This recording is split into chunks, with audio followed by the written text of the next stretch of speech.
Learning with Subrata YouTube চ্যানেলে তোমাদের সকলকে স্বাগত। প্রিয় অষ্টম শ্রেণীর ছাত্রছাত্রীরা, আজকে আমরা করব রায়মার্টিন প্রশ্নবিচিত্রা 2024 সালের ক্লাস 8-এর থার্ড সামেটিভ ইভ্যালুয়েশন অর্থাৎ তৃতীয় পর্যায়ক্রমে মূল্যায়নের ইতিহাসের 5 নম্বর স্কুলটা কমপ্লিট করব। তো আগের ক্লাস পর্যন্ত আমরা 4 নম্বর স্কুল পর্যন্ত সমস্ত প্রশ্নগুলো সলভ করে দিয়েছি।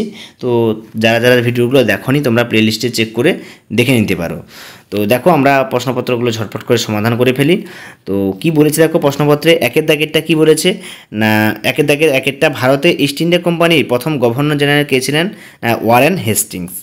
উইলিয়াম জোন্স 1784 খ্রিস্টাব্দে কলকাতা প্রতিষ্ঠা করেছিলেন কি না এশিয়াটিক সোসাইটি প্রতিষ্ঠা করেছিলেন।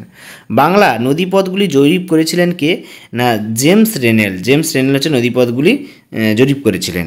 সতীদাহ রোধ আইন পাস হয় কত সালে? কে করেন না উইলিয়াম বেন্টিং। হুল শব্দের অর্থ কি? হুল শব্দের অর্থ হচ্ছে বিদ্রোহ। নীলদর্প নাটকটি কার লেখা? দীনবন্ধু মিত্র। এবং ভারত সভার সঙ্গে যুক্ত ছিলেন কি কে না সুরেন্দ্রনাথ বন্দ্যোপাধ্যায়। কী হবে? সুরেন্দ্রনাথ বন্দ্যোপাধ্যায়।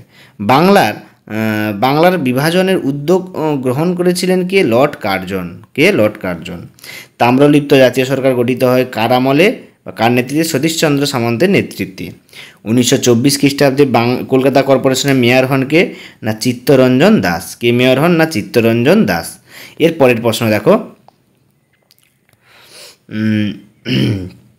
আলিগড় আন্দোলনের নেতৃত্ব কে দিয়েছিলেন? স্যার সৈয়দ আহমদ খান। পাকিস্তান রাষ্ট্রের কথা প্রথম কে বলেছিলেন? চৌধুরী রহমত আলী।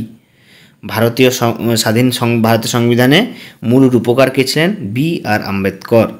পরের প্রশ্ন, আধুনিক ভারতে সবচেয়ে বড় কৃষক আন্দোলন সংগঠিত হয়েছিল কোথায়?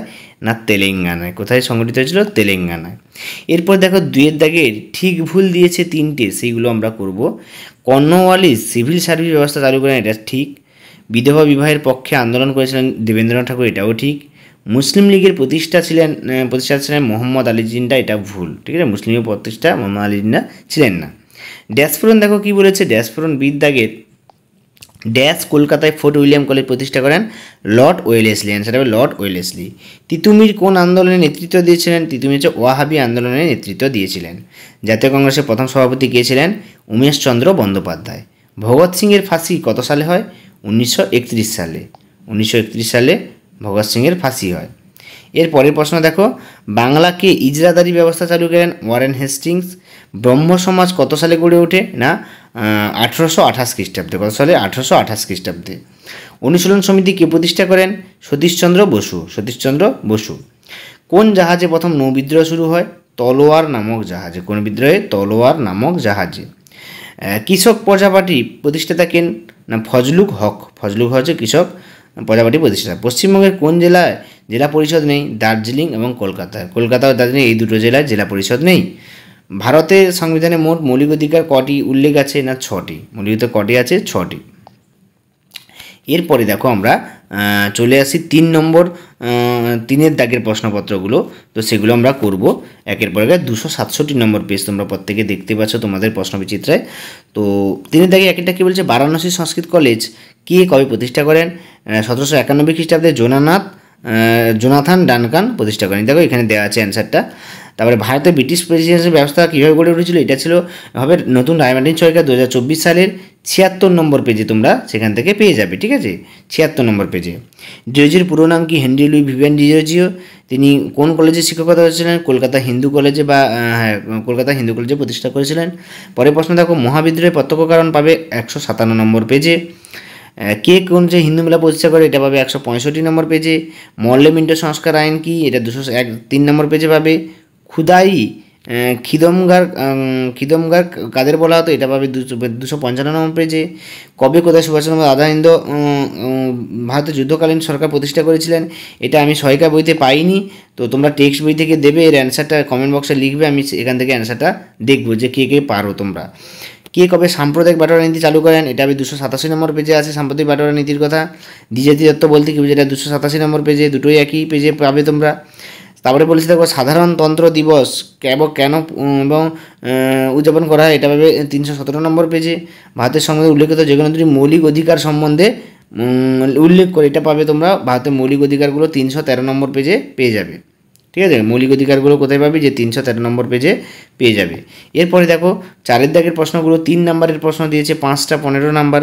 নারী শিক্ষা প্রসারে বিদ্যাসাগরের উদ্যোগ সম্বন্ধে অবদান সম্পর্কে, এটা 142 নম্বর পেজে। সাঁওতাল বিদ্রোহের কারণ, এটা পাবে 167 নম্বর পেজে। জাতীয় কংগ্রেসের প্রতিষ্ঠা হিউমের ভূমিকা, এটা পাবে 206। লর্ড কার্জনের বাংলা ভাগের উদ্দেশ্য, এটা পাবে 197 পেজে। মহাত্মা গান্ধী সত্যাগ্রহ আদর্শের মূল ভাবনা, এটা পাবে 250 পেজে। আজাদ বাহিনী ভারতীয়দের মনে কীভাবে পেয়েছে, এটা পাবে 260 নম্বর পেজে। আলিগড় আন্দোলনের মূল উদ্দেশ্য, এটা পাবে 284 নম্বর পেজে। তারপরে সাম্প্রদায়িক পাঠানো নীতি সম্পর্কে, এটা 287 নম্বর পেজে। ভারতবর্ষকে গণতান্ত্রিক প্রজাতন্ত্র বলার কারণ কি, এটা হচ্ছে 319 নম্বর পেজে পাবে। মহাত্মা গান্ধী দলিতদের অধিকার প্রতিষ্ঠার জন্য কি উদ্যোগ নিয়েছিলেন, এটা পাবে 322 নম্বর পেজে। এই প্রশ্নের অ্যান্সারটা পাবে 322 নম্বর পেজে, ঠিক আছে। তারপরে দেখো না 5 দাগের প্রশ্নগুলো কি বলেছে, দেখো বড় প্রশ্ন 5 নম্বরের প্রশ্ন, ব্রহ্ম আন্দোলনের মূল বক্তব্য কী ছিল, আন্দোলনের সীমাবদ্ধতা, এভাবে রায়মণি প্রশ্ন 145 নম্বর পেজে। সিপাহী বিদ্রোহের প্রকৃতি পাবে 158 নম্বর পেজে। ভারতের স্বাধীনতা চরমপন্থী মতবাদের উদ্ভবের কারণ 195 পেজে। বঙ্গভঙ্গ বিরোধী আন্দোলন, এটা 197 পেজে। সাইমন কমিশনের সম্পর্কে পাবে 237 পেজে। এবং ভারতীয় স্বাধীনতা আন্দোলনের নেতাজি সুভাষচন্দ্রের অবদান, এটা পাবে 247 নম্বর পেজে। তো এই হচ্ছে টোটাল তোমাদের ইতিহাসের প্রশ্নপত্রগুলো। তোমাদের যে পেজ নাম্বারগুলো বলছি, তোমরা যাদের প্রাইমারি প্রশ্নবিদ্যা 2024 সালের তারা হুবহু পেজ নাম্বার পেয়ে যাবে, এবং যাদের পুরনো সহায়িকা আছে রায়মার্টিনের, তো তোমরা সেখান থেকেও পেয়ে যাবে 1-2 পেজ এদিক ওদিক নাম্বার থাকবে, নাহলে প্রায় সব সেমই হয়ে আছে। তো তোমাদেরকে বলা, চ্যানেল নতুন, তোমরা অবশ্যই সাবস্ক্রাইব করবে। এরকম দ্রুত সমাধান পাওয়ার জন্য তোমরা চ্যানেলটিকে অবশ্যই সাবস্ক্রাইব করো, নোটিফিকেশান বাটনটি ক্লিক করে রাখো, তাহলে আমি যখনই ভিডিও ছাড়বো তোমাদের সঙ্গে সঙ্গে সেই ভিডিওর জন্য তোমাদের মোবাইলে নোটিফিকেশান চলে যায়। আর তোমাদের বলে রাখা ফাইনাল পরীক্ষার সমস্ত প্রশ্নপত্রগুলো এই চ্যানেলে দেওয়া হবে। তো তোমরা চ্যানেলটিকে ফলো করতে থাকো, দেখতে থাকো, এবং এই চ্যানেল থেকে দেখে দেখে তোমরা পড়া প্র্যাকটিস করো, ফাইনালের জন্য একদম ভালো ফুল প্রিপারেশান নাও। সকলকে ধন্যবাদ, দেখা যাচ্ছে 6 নম্বরের স্কুল নিয়ে।